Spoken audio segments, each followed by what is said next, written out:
ജീവധാര ജീവമൊഴി കാൽവരിനാഥന്റെ സ്നേഹമൊഴി തിരുനിറത്താൽ ജീവനേകും യേശുനാഥന്റെ ജീവമൊഴി ജീവധാര ജീവധാര ജീവധാര.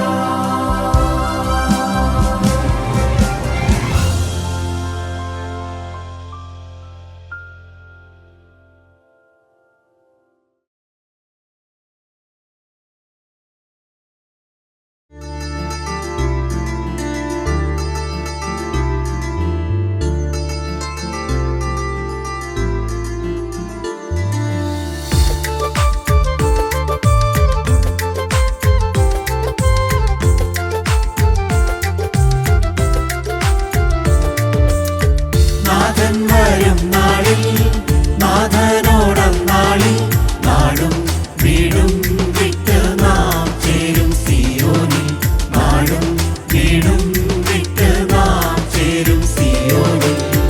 നാഥൻ വരും നാളിൽ നാഥനോടന്നാളിൽ നാടും വീടും വിട്ട് നാം ചേരും സിയോനിൽ നാടും വീടും വിട്ട് നാം ചേരും സിയോനിൽ.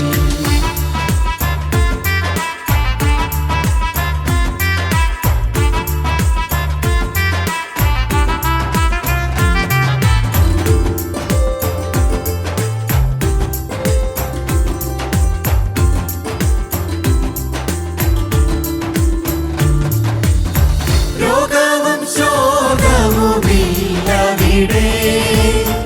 ആശ നിരാശയും ലേശമില്ല. രോഗവും ശോകവുമില്ലവിടെ ആശ നിരാശയും ലേശമില്ല. നിത്യാനന്ദം തിരുപാദമെന്താനന്ദം സത്യസനാതന നിത്യസുഖം. നിത്യാനന്ദം തിരുപാദമെന്താനന്ദം സത്യസനാതന നിത്യസുഖം. നാഥൻ വരും നാളിൽ നാഥനോടന്നാളിൽ നാടും വീടും വിട്ട് നാം ചേരും സിയോനിൽ നാടും വീടും വിട്ട് നാം ചേരും സിയോനിൽ.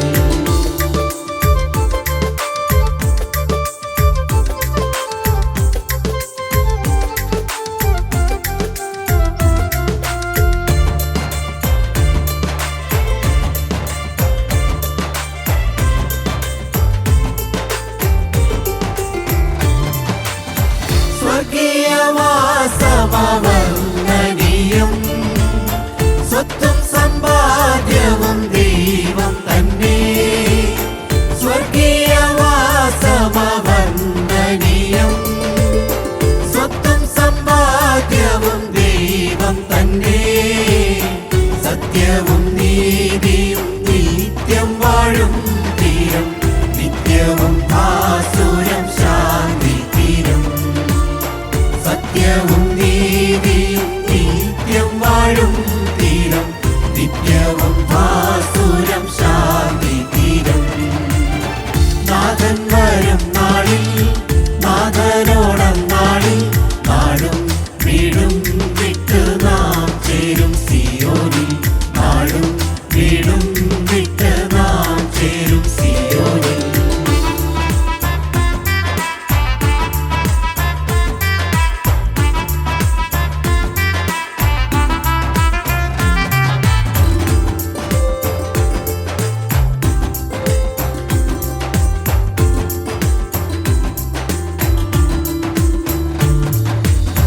ഭൂമിയിലെ വാസമതെന്നു തീരും അന്നു പറന്നു നാം ചെന്നു ചേരും.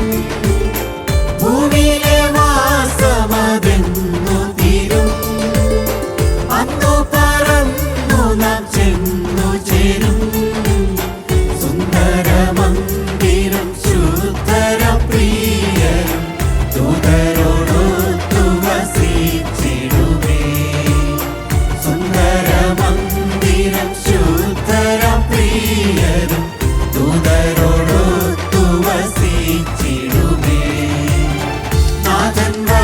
നാളിൽ നാഥനോടന്നാളിൽ നാടും വീടും വിട്ട് നാം ചേരും സിയോനിൽ. നാടും വീടും വിട്ട് നാം ചേരും സിയോനിൽ. നാഥൻ വരും നാളിൽ നാഥനോടന്നാളിൽ നാടും വീടും വിട്ട് നാം ചേരും സിയോനിൽ. നാടും വീടും വിട്ട് നാം ചേരും സിയോനിൽ. ദൈവനാമം മഹത്വപ്പെടുമാറാകട്ടെ. ദൈവത്തിന് സ്തോത്രം. വിശുദ്ധ സുവിശേഷം 6-ാം അധ്യായത്തിന്റെ 13-ാമത്തെ വാക്യം. ഞങ്ങളെ പരീക്ഷയിൽ കടത്താതെ ദുഷ്ടങ്കിൽ നിന്ന് ഞങ്ങളെ വിടുവിക്കണമേ. ഞങ്ങളെ പരീക്ഷയിൽ കടത്താതെ ദുഷ്ടങ്കിൽ നിന്ന് ഞങ്ങളെ വിടുവിക്കണമേ. Lead us not into temptation, but deliver us from evil. കർത്തൃപ്രാർത്ഥനയിലെ 6-ാമത്തേതും അവസാനത്തേതുമായ അപേക്ഷയാണ് ഇപ്പോൾ നാം ധ്യാനിക്കാൻ പോകുന്നത്. 1, നിന്റെ നാമം വിശുദ്ധമാക്കപ്പെടണമേ. 2, നിന്റെ രാജ്യം വരണമേ. 3, നിന്റെ തിരുവിഷ്ടം സ്വർഗത്തിലെ പോലെ ഭൂമിയിലും ആകണമേ. 4, ഞങ്ങൾക്ക് ആവശ്യമുള്ള ആഹാരം ഇന്ന് ഞങ്ങൾക്ക് തരണമേ. 5, ഞങ്ങളുടെ കടക്കാരോട് ഞങ്ങൾ ക്ഷമിച്ചതുപോലെ ഞങ്ങളുടെ കടങ്ങളും പാപങ്ങളും ഞങ്ങളോട് ക്ഷമിക്കണമേ. 6-ാമത്തേതാണ് ഞങ്ങളെ പരീക്ഷയിൽ കടത്താതെ ദുഷ്ടൻ്റെ കയ്യിൽ നിന്ന് ഞങ്ങളെ വിടുവിക്കണമേ. ദൈവം പരീക്ഷയിലേക്ക് മനുഷ്യനെ തള്ളിവിടുന്നില്ല, കൊണ്ടുപോകുന്നില്ല. എന്നാൽ മനുഷ്യ ജീവിതത്തിൽ ചില പരീക്ഷകൾ ദൈവം അനുവദിക്കുന്നുണ്ട്. പരീക്ഷകൾ എന്ന് പറയുന്നതിന് ഇംഗ്ലീഷിൽ നല്ല വാക്ക് ടെസ്റ്റിംഗ് എന്നാണ്. ശോധന ചെയ്യുകയാണ്. പരിശോധനകൾ ദൈവം അനുവദിക്കുന്നതാണ്. ദൈവനാമം മഹത്വപ്പെടുമാറാകട്ടെ. ഈ പരീക്ഷകളും പ്രലോഭനങ്ങളും മനുഷ്യ ജീവിതത്തിൽ ഉണ്ടാകാം. അത് നമ്മളുടെ ആ പ്രാർത്ഥനയുടെ യഥാർത്ഥമായിരിക്കുന്ന അർത്ഥം പരീക്ഷ എന്ന ശോധനകളെ അതിജീവിക്കാനുള്ള കൃപ ഞങ്ങൾക്ക് തരണമേ എന്നാണ്. ജീവിതത്തിൽ പരീക്ഷകൾ തീർച്ചയായിട്ടും വരും. ഏത് പ്രായത്തിലുള്ളവർക്കും പിശാച് കെണിയിൽപ്പെടുത്താൻ വേണ്ടി പരിശോധനകളും പരീക്ഷകളും തരുമെന്നുള്ള യാതൊരു സംശയമില്ല. അങ്ങനെയുള്ളതായ പരീക്ഷകളിലും ശോധനകളിലും അതിജീവിച്ച് നിൽക്കാനുള്ളതായ കൃപ ഞങ്ങൾക്ക് തരണമേ. പരീക്ഷകൻ്റെ കെണിയിൽപ്പെട്ട് തകർന്നു പോകാതിരിക്കാനുള്ള കൃപ തരണമേ എന്നാണ് ആ പ്രാർത്ഥനയുടെ യഥാർത്ഥമായിരിക്കുന്ന അർത്ഥം. എന്തിനാ ദൈവം ഇങ്ങനെ പരീക്ഷിക്കുന്നത്? പരീക്ഷയിൽ ഞാൻ തോറ്റുപോയില്ല, എനിക്ക് ജയിക്കാനുള്ള കഴിവുണ്ടോ? ഇങ്ങനെ തോൽക്കാൻ വേണ്ടിയിട്ട് ഈ പരീക്ഷകൾ ദൈവത്തിന് തരാതെ അങ്ങ് തടുത്തുകൂടെ എന്ന് നമ്മൾ എപ്പോഴും ചിന്തിക്കാറുണ്ട്. പക്ഷെ പരീക്ഷകൾ ദൈവമക്കളെ തീർച്ചയായിട്ടും ഉണ്ടാകും. പരീക്ഷയില്ലെങ്കിൽ ജയമില്ലല്ലോ. നിങ്ങൾക്ക് എല്ലാവർക്കും അറിയാവുന്ന കാര്യമാണ്. ടെംപ്റ്റേഷൻസ്, പരിശോധനകൾ, പരീക്ഷകൾ is designed not to make you sinners. ദൈവത്തിന് സ്തോത്രം. നമ്മളെ ഓരോരുത്തരെയും പാപികളാക്കി മാറ്റാൻ വേണ്ടിയിട്ടല്ല. Temptations are designed not to make us sinners, but they are designed to make us winners. ജയിപ്പിക്കാൻ വേണ്ടിയിട്ടാണ്. ദൈവത്തിന് സ്തോത്രം. ദൈവമക്കളെ, ഇവർ 10ാം ക്ലാസ് വരെ പഠിച്ചു വരുന്നു, പക്ഷേ പരീക്ഷ എഴുതിയില്ല. ആ ദിവസങ്ങളിൽ അവൻ നല്ല സുഖമായിട്ട് നടക്കുകയാണ്. ബാക്കിയുള്ളവരെല്ലാം പേടിച്ച് വെപ്രാളപ്പെട്ട് രാത്രിയും പകലും എല്ലാം ഇരുന്നു ഉറക്കം വരുമ്പോൾ നടന്നുകൊണ്ടും ഒക്കെ പഠിച്ച് വെപ്രാളത്തോടെ ചെന്ന് കൈയൊക്കെ വിറയ്ക്കുന്നുണ്ട്. എന്നാലും പോയി പരീക്ഷ എഴുതി. അവർ ജയിക്കും. വീട്ടിൽ സുഖമായിട്ടിരുന്നവൻ ജയിക്കുകയില്ല. അടുത്ത ദിവസം അവർ അടുത്തതായ ക്ലാസ്സിലേക്ക് പ്രൊമോഷൻ കിട്ടി പ്രവേശിക്കുമ്പോൾ ഈ കൊച്ചൻ അവിടെ ഇരിക്കും. അതുകൊണ്ട് ഒരിക്കലും പരീക്ഷയിൽ നിന്ന് രക്ഷപ്പെടാൻ വേണ്ടിയിട്ടല്ല നമ്മൾ പ്രാർത്ഥിക്കുന്നത്.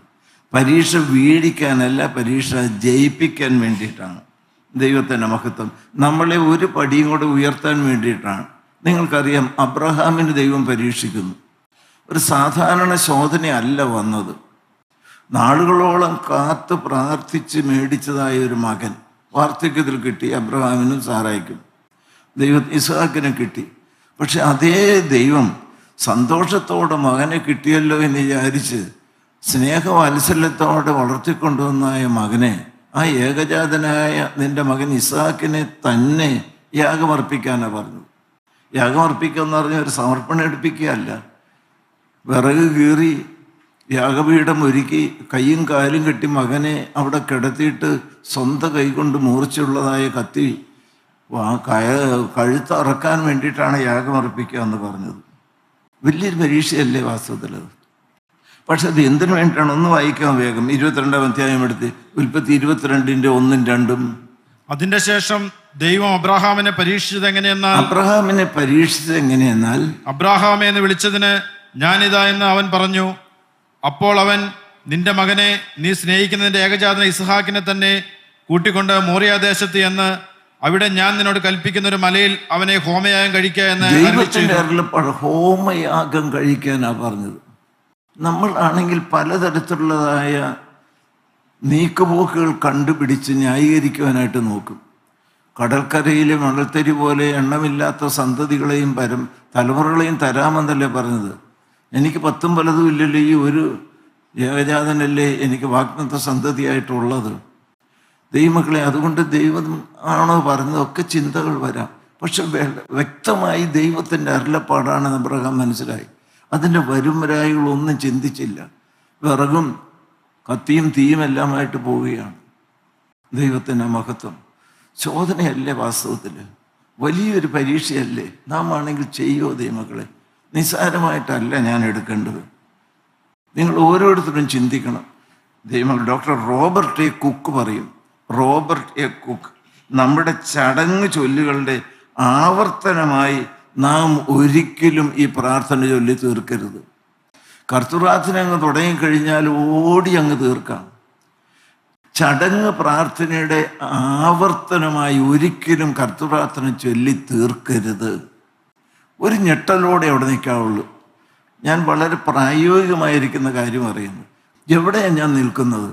ഞാൻ നിൽക്കുന്നത് പ്രാർത്ഥന ഹോളിലല്ല, ഞാൻ നിൽക്കുന്നത് പ്രാർത്ഥന മുറിക്കകത്തല്ല, ഞാൻ നിൽക്കുന്നത് സ്വർഗഭണ്ഡാരം തുറന്നിരിക്കുന്ന വാതിലിന് മുമ്പിൽ തേജോമയനായ ദൈവത്തിൻ്റെ കണ്ണിൻ്റെ മുമ്പിലാണ് ഞാൻ നിൽക്കുന്നത്. അപ്പോൾ കാര്യങ്ങൾക്ക് വ്യത്യാസം വന്നു. അപ്പം ഞാൻ ഇനി പ്രാർത്ഥിക്കുന്നത് ദൈവം കേൾക്കും. ഹല്ലേലൂയ, ദൈവത്തിന് സ്തോത്രം. അപ്പോൾ ശോധനകളെല്ലാം നമ്മുടെ ജീവിതത്തിൽ വരാം. ഉള്ളം തൊട്ട് പ്രാർത്ഥിച്ചാൽ അതിൽ നിന്നെല്ലാം ഒരു നീക്കുപോക്ക് ദൈവം തരും. പരീക്ഷയോടുകൂടി പോക്കുവഴികളും തരുമെന്ന് നിങ്ങൾക്കുള്ളതായ വാക്യം അറിയാമല്ലോ. ദൈവത്തിന് സ്തോത്രം. അബ്രഹാം മടിച്ചില്ല, നടന്നു പോവുകയാണ്.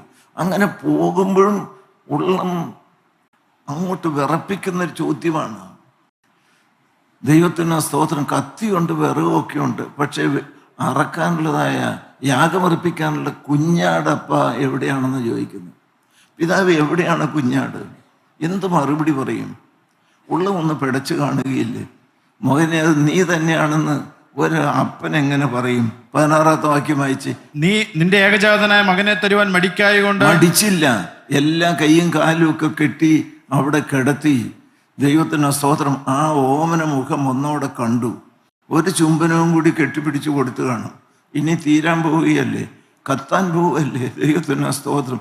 എന്നിട്ട് കത്തി ഉയർത്തി, നീ നിന്റെ ഏകജാതനായ മകനെ തരാൻ മടിക്കായികയാൽ ഞാൻ നിന്നെ ഐശ്വര്യമായി അനുഗ്രഹിക്കും. നിങ്ങൾക്ക് അർത്ഥം മനസ്സിലായോ? ഇത് പറയാൻ എനിക്ക് എളുപ്പമാണ്. ഞാനാണ് അബ്രഹാമിൻ്റെ സ്ഥാനത്തെങ്കിൽ ഈ കത്തി ഉയരുമോ? ഈ ശോധനയിൽ ഞാൻ പിന്മാറിപ്പോകാതെ ജയിച്ചു നിൽക്കുമോ? അടുത്ത വാക്യം കൂടി വായിച്ചേ, 18 കൂടി വായിച്ചേ. നീ എന്റെ വാക്ക് അനുസരിച്ചത് കൊണ്ട് നിന്റെ സന്തതി മുഖാന്തരം ഭൂമിയിലുള്ള സകല ജാതികളും അനുഗ്രഹിക്കപ്പെടും. ദൈവത്തിന് സ്തോത്രം. അബ്രഹാമിനെ ഒരു അനുഗ്രഹമാക്കി മാറ്റി, സന്തതി ഒരു അനുഗ്രഹമാക്കി മാറ്റി. ദൈവമക്കളെ, അതനുസരിച്ചില്ലായിരുന്നെങ്കിലോ, ആ പരീക്ഷയുടെ കെണിയിൽ വീണുപോയിരുന്നുവെങ്കിലോ, സാത്താൻ അത് ഒരിക്കലും ശരിയല്ല കേട്ടോ. നിന്റെ മകനെക്കുറിച്ച് ദൈവത്തിന് വലിയ കാര്യപരിപാടിയുണ്ട്, നീ കേട്ട് ദൈവശബ്ദമായിരിക്കണമെന്നില്ല എന്നുള്ള ദുരാലോചനയ്ക്ക് വഴിപ്പെട്ട് അതിൽ നിന്ന് പിന്മാറിപ്പോയിരുന്നുവെങ്കിലും അനേകർക്ക് കിട്ടേണ്ടതായ അനുഗ്രഹം തടയപ്പെട്ടേനെ. ഇത്രയും ആളുകൾ ഇത് കേൾക്കുന്നില്ല. ഇവിടെ എല്ലാവരും ആളുകൾ കേൾക്കുന്നു. ഞാൻ ഈ പരീക്ഷയിൽ ജയിക്കാൻ തൊക്കണം വിശ്വസ്തയോടെ ദൈവത്തിൽ ആശ്രയിച്ച് നിന്നാൽ എനിക്ക് അനുഗ്രഹമാണ്, എൻ്റെ കുടുംബത്തിന് അനുഗ്രഹമാണ്, തലമുറകൾക്ക് അനുഗ്രഹമാണ്, മറ്റുള്ളവർക്ക് എല്ലാവർക്കും അനുഗ്രഹമാണ്. വലിയ പരീക്ഷകൾ വരും ദൈവമക്കളെ. അതുകൊണ്ട് പരീക്ഷയിൽ അങ്ങോട്ട് അഭിമുഖീകരിക്കാൻ ഇടവരാത്ത വിധത്തിൽ എന്നെ മാറ്റി ഒരു പുതിയ നല്ല വഴിക്കോടെ കൊണ്ടുപോകണമെന്നല്ല പറയുന്നത്. പരീക്ഷകന്റെ കെണിയിൽ അകപ്പെട്ട് പരാജയപ്പെട്ടു പോകാതെ അതിജീവിച്ച് നിൽക്കാനുള്ള കൃപ എനിക്ക് തരണമേ എന്ന് നിങ്ങൾ ഓരോരുത്തരും പ്രാർത്ഥിക്കണം. പരീക്ഷകൾ ഓരോന്നും വിജയത്തിലേക്കുള്ള ചവിട്ടുപടികളാണ്. അങ്ങനെയല്ലേ? 10ാം ക്ലാസ്സിൽ ജയിച്ചു, 12ാം ക്ലാസ്സിൽ ജയിച്ചു, BSc അല്ലെങ്കിൽ BA ജയിച്ചു, അങ്ങനെ മുന്നോട്ട് പോകണം. പരീക്ഷ എഴുതാത്ത കുട്ടികൾ ഒരിക്കലും ജയിക്കുകയില്ല. അതുകൊണ്ട് ശോധനകൾ വരുമ്പോൾ ദൈവത്തോട് പരിഭവമല്ല, ദൈവത്തിന് സ്തോത്രം, പലതരത്തിലുള്ളതായ ബുദ്ധിമുട്ടുകൾ വരാം. അത് നിങ്ങളുടെ ആ ഒരു പാപത്തിൻ്റെ ശോധന പാപിയെ തള്ളുന്നതായ സമയം നിങ്ങൾ ജയാളികളായിട്ട് നിൽക്കണം. യോബ് ചീത്തയായിട്ടല്ലല്ലോ. യോബിൻ്റെ ജീവിതത്തിൽ കറ തീണ്ടാത്തവനായി തീയിൽ ഊതിക്കഴിച്ച് പൊന്നു പോലെ ശോഭിക്കുന്ന ഒരു ദൈവ ഇതിലാക്കി കൊണ്ടുവരണമെന്ന് ദൈവത്തിന് ആഗ്രഹം ഉണ്ടായിരുന്നു. ഒരു സ്വയത്തിൻ്റെ ലാഞ്ചന പോലും പാടില്ല. നിഷ്കളങ്കനാണ്, നേരുള്ളവനാണ്, ആ ദേശത്തെ ഏറ്റവും വിശ്വസ്തനാണ്. ദൈവത്തിന് സ്തോത്രം. ദൈവം തന്നെ 3 സാക്ഷിക്കുന്നതാണ്. ഇവനെപ്പോലെ നിഷ്കളങ്കനും ദൈവത്തിന് സ്തോത്രം പരമാർത്ഥിയും ദോഷം വിട്ട് അകന്നവനുമായി വരെ ആരുമില്ല. അരുതാത്ത് നോക്കാൻ ഒരു കണ്ണു വിട്ടു കൊടുക്കാത്തവൻ, ആർക്കെങ്കിലും ഒരു വസ്ത്രമില്ലെങ്കിൽ ആ വസ്ത്രം പോലും കൊടുക്കുന്നവൻ, എന്തിനും തയ്യാറായിരിക്കുന്ന ഒരു മാതൃകാ പുരുഷനായിരിക്കുന്ന യോബിന് എന്തെല്ലാം പരീക്ഷകൾ വന്നു. നിസ്സാരമാണ് പരീക്ഷകൾ. ദൈവത്തിന് മഹത്വം. എല്ലാം കൂടെ മൃഗങ്ങളെല്ലാം ചത്തുപോകുന്നു, സകലതും. മക്കൾ 10 പേര് മരിച്ചു പോകുന്നു. അതും കഴിഞ്ഞിട്ടും എന്നെയും ഈ ശരീരത്തിൽ മുഴുവൻ എന്തിനാ ദൈവം ഇങ്ങനെ പരീക്ഷിക്കുന്നത്? ദൈവത്തിന് ഒരു സ്വയത്തെ ദൈവത്തിന് സ്തോത്രം തകർത്തുടച്ച് ദൈവത്തിൻ്റെ തേജസ് അണിഞ്ഞ ഒരു ദൈവ ഇതിലാക്കി മാറ്റാൻ വേണ്ടി ദൈവത്തിൻ്റെ കാര്യപരിപാടികൾ നമ്മൾ എന്തിനെ കൂട്ടായ്മയിൽ വിളിച്ചു വരുത്തിയിരിക്കുന്നത്? അനേക വിഷയങ്ങൾ ഉണ്ടാകും ദൈവമക്കൾ, വ്യക്തിപരമായ ജീവിതത്തിലുണ്ടാകും. പരീക്ഷകൾ പ്രധാനമായിട്ടും 2 വിധത്തിലാണ്. പരീക്ഷകൾ 2 വിധത്തിലാണ്. ഒന്ന്, പാപം ചെയ്യാനുള്ള ആന്തരികമായിരിക്കുന്ന ഒരു പ്രേരണ. അത് ഏത് മനുഷ്യനും എപ്പോഴും ഉള്ളതാണ്. പാപം ചെയ്യാനുള്ളതായ ഒരു ആന്തരികമായ പ്രേരണ. ഇച്ചിരി പണം ഉണ്ടാക്കാൻ, ഒരു മോഷണമായിരിക്കാം, അല്ല ഏതെങ്കിലും ഒരു കള്ളത്തരമായിരിക്കാം, അതല്ലെങ്കിൽ അരുതാത്ത ഒരു അശുദ്ധിയുടേതായിരിക്കുന്ന മോഹമായിരിക്കാം. ഒരു പെൺകുട്ടി അതുപോലെ പ്രേമമായിട്ട് ഇങ്ങോട്ട് വരുന്ന സമയത്ത് അകത്തൊരു കൊതി ഉണ്ടാകുന്നു. ഏത് മനുഷ്യനും ആ ഒരു ചോദന വരാം. ദൈവമക്കളെ അതുപോലെ ഏതെല്ലാം കാര്യത്തിനകത്ത് ദൈവവേലയുടെ മുഖത്ത് നിൽക്കുന്ന ഈ ദൈവമക്കൾക്ക് ഒന്ന് സ്വയം ഉയരാനുള്ളതായ ഒരു പൈശാചിക പ്രവണത വരാം. ലോകസ്നേഹത്തിൻ്റെ ആന്തരികമായ ശോധനകൾ നിങ്ങൾക്ക് എല്ലാവർക്കും മനസ്സിലാകുന്നില്ലേ? ഏതെങ്കിലും ഒരു കാര്യം വരുമ്പോഴേക്കും അകത്ത് പുകഞ്ഞു പൊങ്ങുന്നതായ കോപം, ചിലരുള്ളതായിരിക്കുന്ന ഇഷ്ടക്കുറവ്, അങ്ങോട്ട് ഒതുക്കാൻ നോക്കിയാലും പറ്റുന്നില്ല. ദൈവത്തിന് സ്തോത്രം. ഇന്നാളൊരു അമ്മ പറഞ്ഞത്, ദൈവം നിന്നോട് ക്ഷമിച്ചാലും ഞാൻ ക്ഷമിക്കില്ല എന്നാണ്, എനിക്ക് സാധിക്കില്ല എന്ന് പറഞ്ഞു മരുമകളോട്. ദൈവം നിന്നോട് ക്ഷമിച്ചാലും എനിക്ക് ക്ഷമിക്കാൻ പറ്റുകയില്ല. ദൈവത്തിന് സ്തോത്രം. ദൈവമക്കളെ, അതുപോലെ തന്നെ ഒന്ന് ആന്തരികമായ അകത്തെ ശോധന, 2 ബാഹ്യമായിരിക്കുന്ന ചില ശോധനകൾ. അത് പീഡകളാകാം, അല്ലെങ്കിൽ വലിയ വലിയ പരീക്ഷകളാകാം. നിങ്ങൾക്കറിയാം, യോസേപ്പിൻ്റെ കാര്യം നിങ്ങൾക്കറിയാം. യോസേപ്പ് ഒരു യുവ കോമളനാണ്. യുവത്വത്തിൻ്റെ തിളപ്പിലുള്ളതായ സകല ശക്തിയും യോസേപ്പിനുണ്ട്. സകല സാഹചര്യങ്ങളും അനുകൂലമായിരിക്കുന്ന ഈ ഒരു രംഗത്ത് യോസേപ്പ് ചെന്നു. ഒരു പൊത്തിഫേറിൻ്റെ കൊട്ടാര സമാനമായിരിക്കുന്ന വീട്ടിൽ ആ യുവസുന്ദരിയായിരിക്കുന്ന ഭാര്യ പറയുന്നു, ഈ വീട്ടിൽ വരെ ആരുമില്ല, നമുക്ക് തമ്മിൽ എന്തും ചെയ്യാനുള്ളതായ സാഹചര്യങ്ങളെല്ലാം ഒരുങ്ങി വന്നിരിക്കുകയാണ്, എന്നോടുകൂടെ ശയിക്കുക എന്ന് പറഞ്ഞ് വസ്ത്രത്തിൽ പിടിച്ചുകൊണ്ട് പോവുകയാണ്. ഇതിനേക്കാൾ വലിയ ശോധന എന്താണ് ഒരു ചെറുപ്പക്കാരന്? ആരുമില്ലാതെ ഒരൊറ്റ മനുഷ്യനും അറിയില്ല. ദൈവത്തിന് സ്തോത്രം. അവിടെയാണ് ദൈവമക്കളെ ഒരു ദൈവ ഇതിൽ വിജിലൻ്റ് ആകുന്നത്. അത് പുറമേ നിന്നൊരു പെണ്ണ് വലിച്ചു വേണ്ടാതീനത്തിന് വേണ്ടി കൊണ്ടുപോകുന്ന ബാഹ്യമായിരിക്കുന്ന പാപത്തിൻ്റെ പ്രേരണയാണ്. അതുപോലെ തന്നെ നമ്മൾ വേദപുസ്തകത്തിൽ നോക്കിയാൽ അറിയാം, വിശ്വാസ വീരന്മാർ വീഴിക്കാനുള്ളതായ പോരാട്ടം, പാപത്തിൻ്റെ ശോധന. അന്ന് കർത്താവായ യേശുക്രിസ്തുവിൻ്റെ കാലത്തും അതിനുശേഷവും 1-ാം നൂറ്റാണ്ടിലും കർത്താവായ യേശുക്രിസ്തുവിലുള്ള വിശ്വാസത്തിൽ ഉറച്ചു നിൽക്കുന്ന ദൈവമക്കളുടെ ക്രിസ്തീയ ജീവിതത്തെയും അടിത്തറയും തകർക്കാനുള്ളതായ വലിയ അധ്വാനം പൈശാചികൻ്റെയും സഭാ നേതാക്കന്മാരുടെയും പക്ഷത്തുനിന്നുണ്ടായിരുന്നു. ദൈവമക്കളെ, പത്രോസിലേക്കും എല്ലാം എന്തുമാത്രം ബാഹ്യമായിരിക്കുന്ന ശോധനകൾ വന്നു, എന്തുമാത്രം ബാഹ്യമായിരിക്കുന്ന ശോധനകൾ. ഞാൻ ഓർക്കുന്നുണ്ട് ഒരു അമ്മയുടെ കാര്യം. 3 ആൺമക്കളാണ്. ഭർത്താവിനെ പിടിച്ചുകൊണ്ടുപോയി സുവിശേഷം അറിയിച്ചതുകൊണ്ട് അതേ ഭർത്താവിൻ്റെ രക്തം പുരണ്ടതായ വേദപുസ്തകം എടുത്തുകൊണ്ട് അതേ സ്ഥാനത്ത് ഭർത്താവിനെ വെട്ടിവീഴ്ച സ്ഥാനത്ത് നിന്നുകൊണ്ട് ഭാര്യ പിറ്റേ ദിവസം മുതൽ സുവിശേഷത്തിൻ്റെ നിർമ്മല സത്യം ഘോഷിക്കാൻ തുടങ്ങി. പിടിച്ചുകൊണ്ടുപോയി ജയിലിനകത്താക്കി.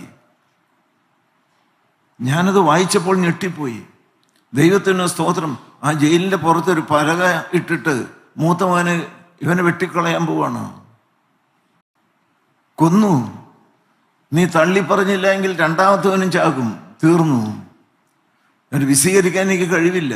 മൂന്നാമത്തെ കൊച്ച് 8-9 വയസ്സുള്ളത് ഓമനക്കുട്ടൻ. ഈ അമ്മയ്ക്ക് ഏറ്റവും ഇഷ്ടമുള്ളതാണ്. അവനെയും കൈയും കാലും കെട്ടി ആ പലകയിൽ കിടത്തി. ചേട്ടന്മാരുടെ രക്തം ഇങ്ങനെ ഒഴുകിക്കൊണ്ടേയിരിക്കുന്നു. ഈ കൊച്ചൻ നോക്കിയപ്പോൾ അമ്മയുടെ മുഖം വിളർന്നു. പരിഭ്രാന്തിയിലായി. എൻ്റെ ഈ കൊച്ചിൻ തീരുകയാണല്ലോ. നിനക്ക് ഒരു മകനെങ്കിലും വേണമോ? ഒറ്റ വാക്ക്, യേശുവിനെ തള്ളി പറഞ്ഞാൽ മാത്രം മതി. നിനക്കും ഈ കൊച്ചിനുമായിട്ട് വീട്ടിലേക്ക് പോകാം.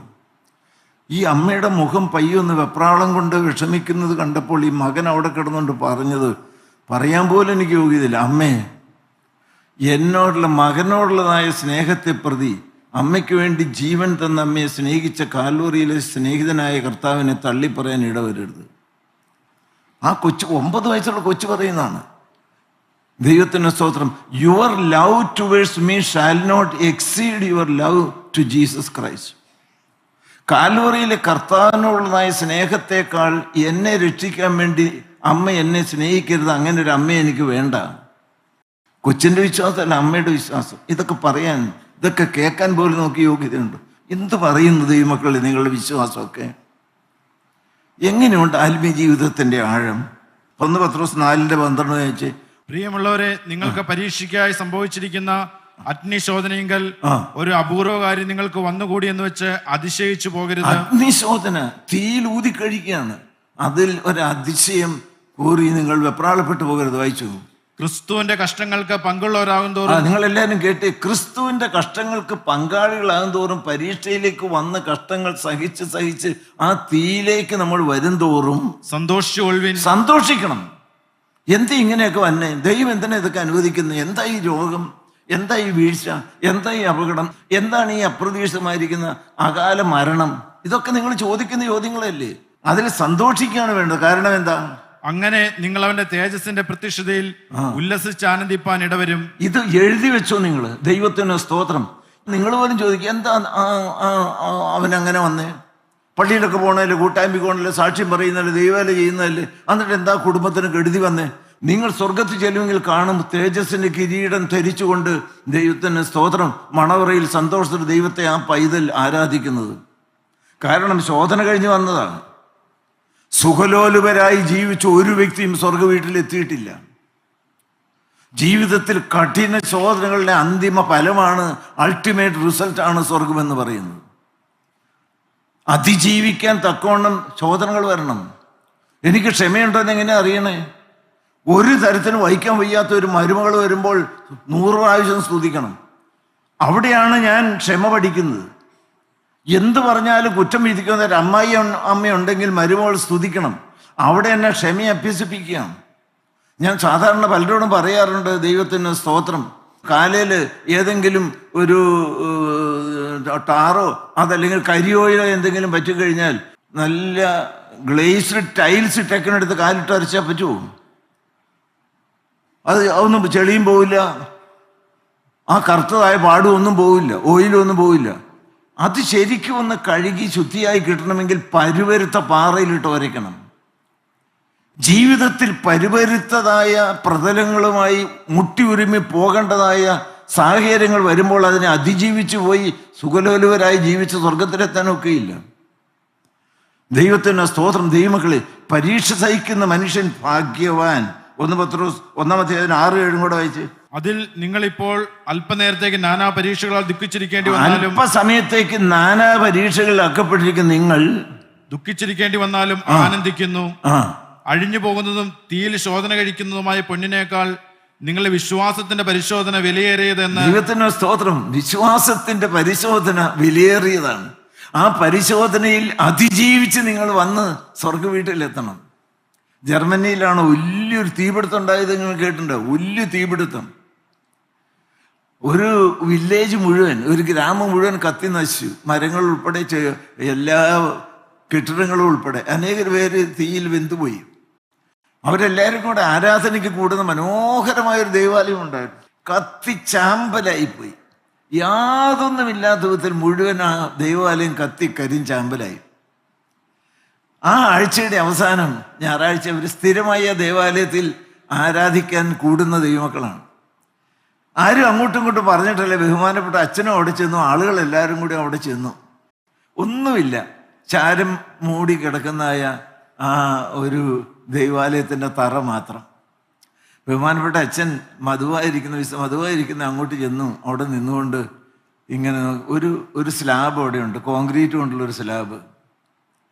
അതിലൊരു ചട്ടി, ഒരു മൺചട്ടി എന്ന് പറഞ്ഞാൽ അറിയാം. പണ്ടൊക്കെ നമ്മൾ ദുഃഖവെള്ളിയാഴ്ചയൊക്കെ കഞ്ഞി കുടിക്കുന്ന മണ്ണ് കൊണ്ടുള്ള, ഇപ്പം സ്റ്റീലായിരിക്കും, മണ്ണ് കൊണ്ടുള്ളതായിരിക്കുന്ന ഒരു ചട്ടി.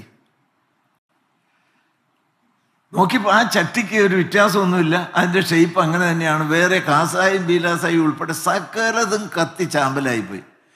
ഒരാകൃതി ഉള്ളതായ ഒരു കാര്യം പോലും അവിടെ എടുക്കാനില്ല. ബഹുമാനപ്പെട്ട അച്ഛൻ ഈ ചട്ടി ഇങ്ങനെ എടുത്ത് പിടിച്ചു. ഇതെന്താണ്? ഇതൊരു മൺചട്ടിയാണ്. നിങ്ങൾ ചുറ്റും നോക്കിക്കുക, വേറെ ഏതെങ്കിലും പദാർത്ഥം ഇവിടെ ഇതുപോലെ കുഴപ്പമില്ലാതെ നീക്കിവാക്കി വന്നതുണ്ടോ? എല്ലായിടത്തും നോക്കി, ഇല്ല വെച്ചാൽ ഞങ്ങളൊന്നും കാണുന്നില്ല. പിന്നെ എന്താ ഇതിങ്ങനെ ഒരു കുഴപ്പമില്ലാതെ ഇതേ ഷേപ്പിൽ ഇങ്ങനെ കിട്ടാൻ എന്താ കാരണം? ഈ ചട്ടി അതേ അവസ്ഥയിൽ അവശേഷിക്കാൻ എന്താണ് കാരണം?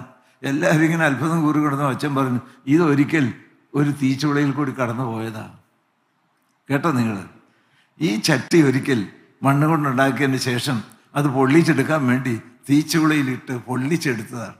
ഒരിക്കൽ ഇത് തീച്ചുളയിൽ കൂടി കടന്നു പോയതുകൊണ്ട് അത് അതിജീവിച്ചു.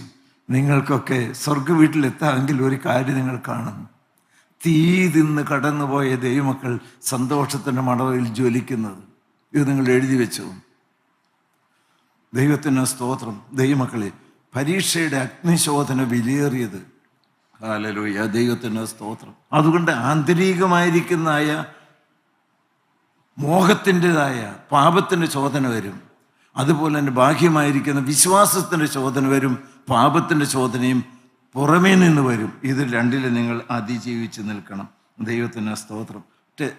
ഇനി ആ testing of your faith that is precious, അതുകൊണ്ട് വിലയേറിയതാണ്. ഇനി എന്തിനാ ദൈവമക്കളെ ഈ പരീക്ഷയ്ക്ക്? എന്തിനാ?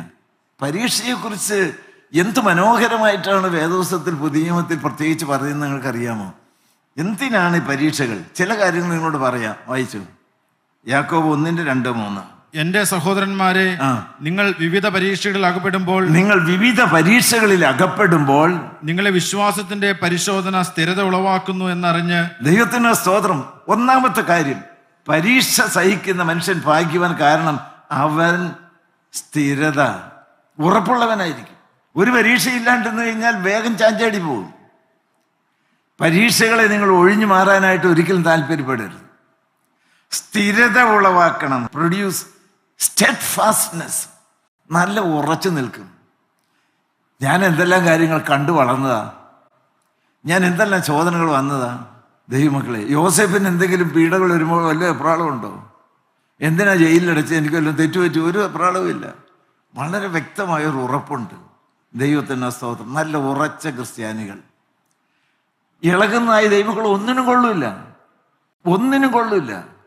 ഞാൻ വളരെ വ്യക്തമായ ബോധ്യത്തോടെ പറയും, ഞാൻ ആരെ വിശ്വസിച്ചിരിക്കുന്നു ഞാൻ അറിയുന്നു.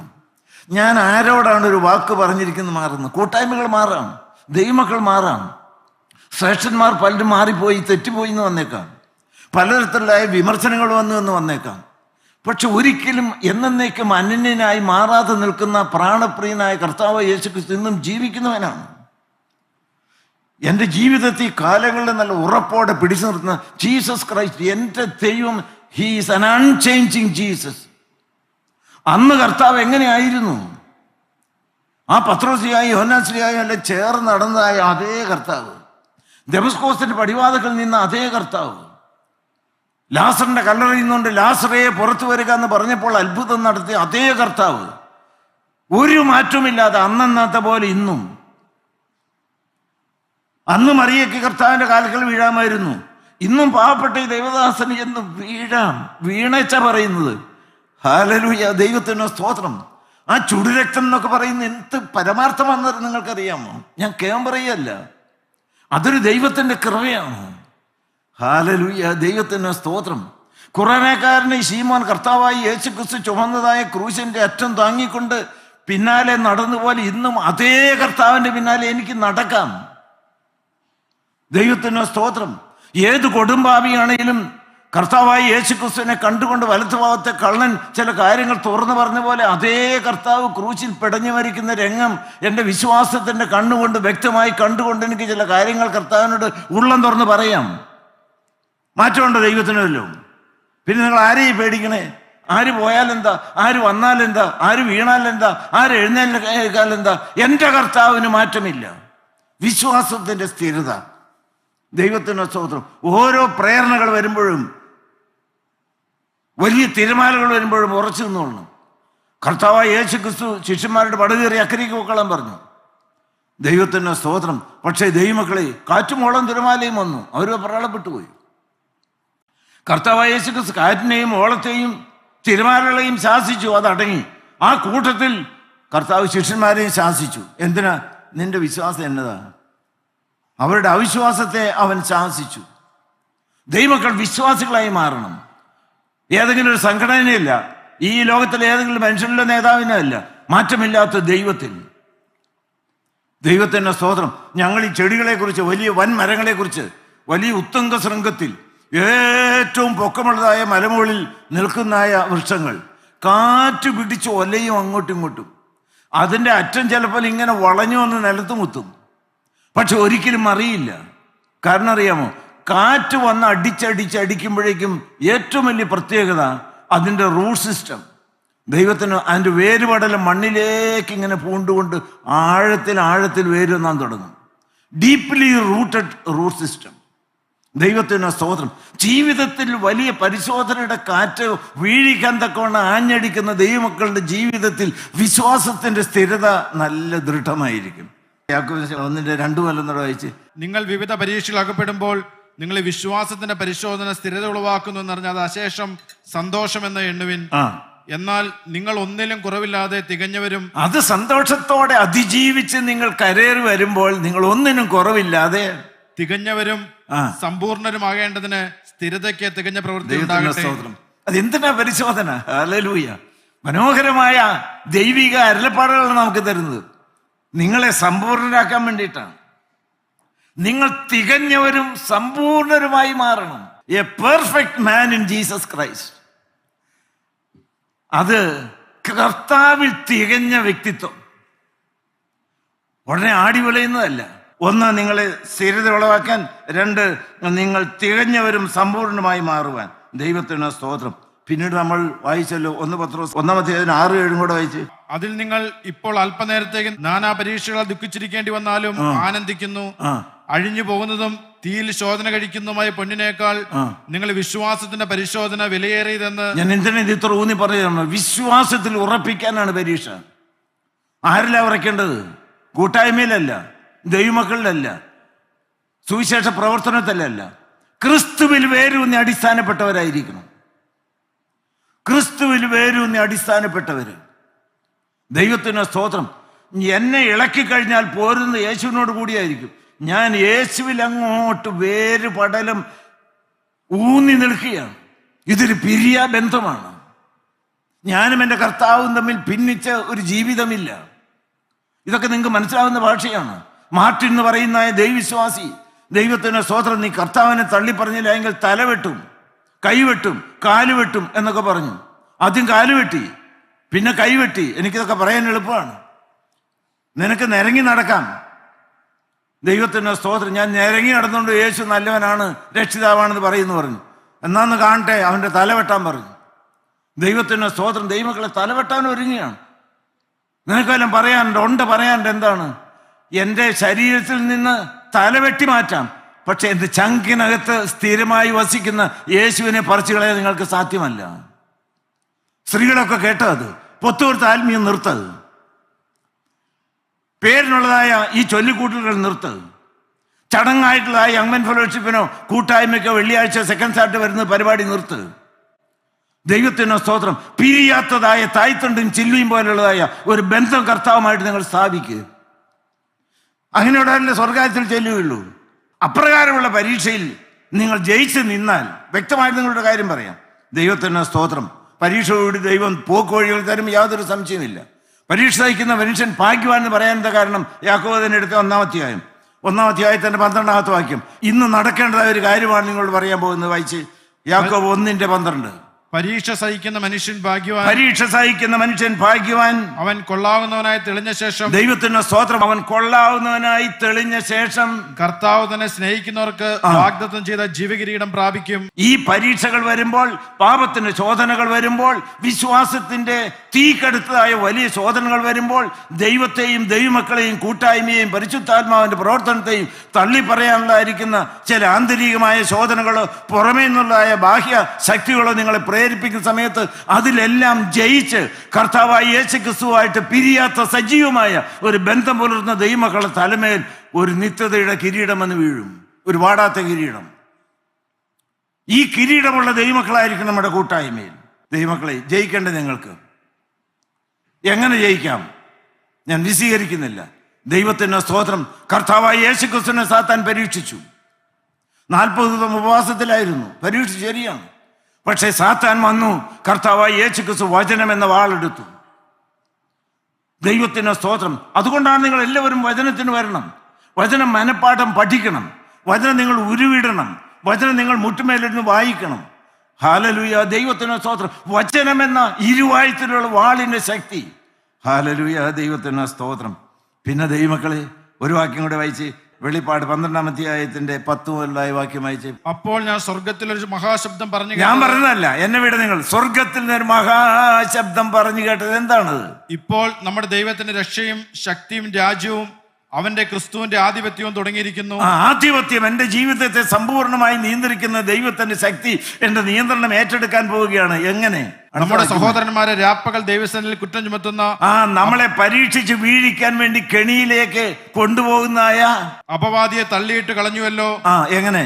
അവർ അവനെ കുഞ്ഞാടിന്റെ രക്തം ഹേതുവായിട്ടും. അവൻ ദൈവത്തിന് സ്തോത്രം. ആ വിശ്വാസി, നല്ലവനായിരിക്കുന്ന കർത്താവിന്റെ കൃപയിൽ ആശ്രയിക്കുന്ന ദൈവം അവനെ കുഞ്ഞാടിന്റെ രക്തം ഹേതുവായും തങ്ങളുടെ സാക്ഷ്യവചന ഹേതുവായിട്ടും ജയിച്ചു. Hallelujah, hallelujah. 2 കാര്യങ്ങൾ നിങ്ങൾ കേട്ടോ?